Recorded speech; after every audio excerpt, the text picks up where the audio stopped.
Say hi to Sammy. Hi, Sammy. Hi, Sammy. Hi, Sammy. Hi, Sammy. Hi, Sammy. Hi,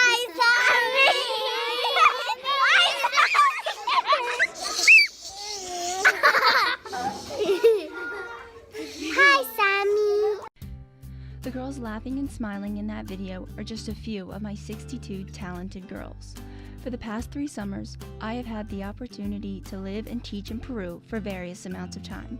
My most recent trip was this past summer for 6 weeks and made possible by 2 grants that have allowed students to student teach in Peru for 6 weeks from May to July. It's a part of a new program called Global Perspectives in Education. During this trip, I was fortunate enough to teach English in an IHM school called Colegio Villa Maria in Miraflores. It's an all-girls school from pre-kindergarten to 4th grade. I taught 1st grade. What I loved most about teaching these girls was not only did they learn, but so did I. I learned valuable lessons from them and my amazing cooperating teacher, Miss Normita Bone. They taught me that not all students learn the traditional way. For example, most of the girls learn best through music, so using this insight, I was able to create lesson plans using songs. I also learned that I want the best for all my students and will do anything I can to help them reach their potential. My time in Peru has shaped me in ways I never thought possible, and I'd like to thank Miss Normita for that. She was so supportive of me during my time with her, and it meant a lot to someone who is trying to become not only a teacher, but an international teacher.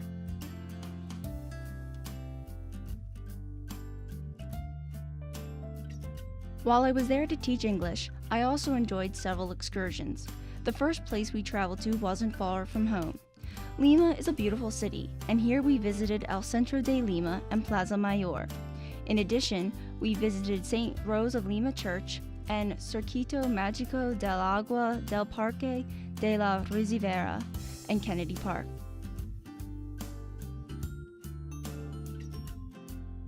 Next, we traveled to the Sacred Valley of the Incas and Machu Picchu, which is one of the 7 wonders of the world. Also located in the Sacred Valley of the Incas is the town of Meras. Here we got to visit the Meras salt mines. Finally, we visited Moray, which looks like a giant Greek amphitheater, but it's just enormous in size and used for irrigation. These trips were followed by our trips to Cusco and Puno, Peru, and Lake Titicaca. Lake Titicaca hosts the floating islands, and one of the islands is called the Reed Islands, which is where we visited. This trip to Peru is a once-in-a-lifetime trip that will stick with me for the rest of my life. In the words of St. Augustine of Hippo, "The world is a book, and those who do not travel read only one page." This trip has allowed me to add another page in my life book that is filled with interesting stories, people, memories, and new knowledge of Peruvian culture.